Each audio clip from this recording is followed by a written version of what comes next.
ለምንድን ነው የመጣው ሲለኝ ሙዚቃ ሊመርጥ ነው አልኩት። ምን ሊመርጥልህ አለ። አርኛ አልኩት። በዛን ሰዓት አሪ ብሎ ሲጽፍ ኮምፒውተር ላይ አልወጣም ማለት ነው። አሲ አሲ አሳሲ አዚያ ዳም ይከርዳ በዚህ ቁጭት ነበረ አሪ ሙዚቃ ለማስተዋወቅ የተነሳሁት ማለት ነው። ቦከሸለ ባይሴ ቦክሴ ሳም ወዳ አቦስ ደንጋራ ብላለከቱ እባብ እሪየ ጊዜ ሁሌ ግልመት ግደ ወሰረ ብግርሽታበ ማረክነ ዘና ማለማገ እንሳ አትካከት ኪኤ ዘይሚ ዘርጊን ኪኤ ዘይማ ኮንዶ ወኒዮ ወሾ ወንቶ ሸደው ሸናም ራይኮ ይኤ ቡዋ ዋኪዮ ቡዋ ክፍለ ወሰን ይባላለሁ።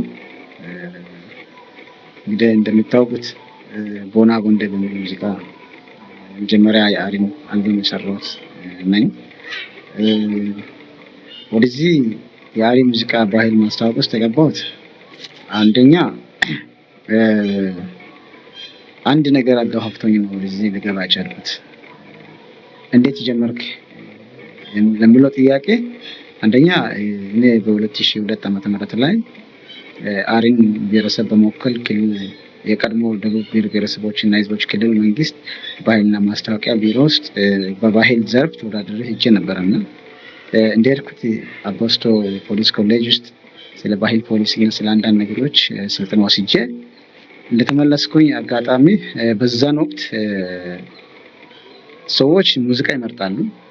ለምሳሌ ወላይተኛ፣ አማርኛም ለሚፈልጋቸው ቤተሰብ ሙዚቃ ምርጫ ነበርና በሬዲዮ ማለት ነው ኤፍኤም ሬዲዮ የደቡብ ኤፍኤም ሬዲዮ ላይ ነበርና አንድ ማታ ጠዋት ሰማለሁ። በዛን ሰዓት አንድ ቀን እኔ ስለምን አልመርጥም ብዬ እንዲሁ በቀላል ሙዚቃ የሚመርጥ መስሎኝ ሄድኩኝ። እዛ ሲሄድ የገጠመኝ ምንድነው ቴክኒሻኑ ጠየቀኝ። ለምንድን ነው የመጣው ሲለኝ ሙዚቃ ሊመርጥ ነው አልኩት። ምን ሊመርጥልህ አለ። አርኛ አልኩት። በዛን ሰዓት አሪ ብሎ ሲጽፍ ኮምፒውተር ላይ አልወጣም ማለት ነው። ከዛ ድጋሚ ሲጠይቀኝ ወላይታ አልኩት። ደብሉን ሲጽፍ የአገር ሙዚቃዎች ወጡ። ከዛ ደነገጥኩ።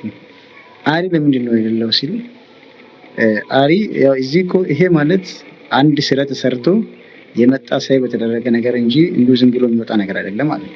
እንግዲህ እዛን ጊዜ ኮምፒውተር እውቀት አልነበረኝም። በጣም ናዘንኩት።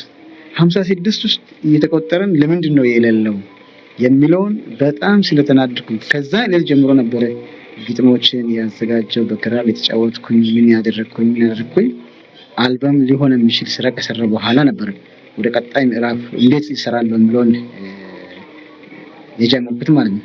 ወኒዮ ወሾ ወንቶ ሸደው ሸናም ራይኮ በዚህ ቁጭት ነበረ አሪ ሙዚቃ ለማስተዋወቅ የተነሳሁት ማለት ነው።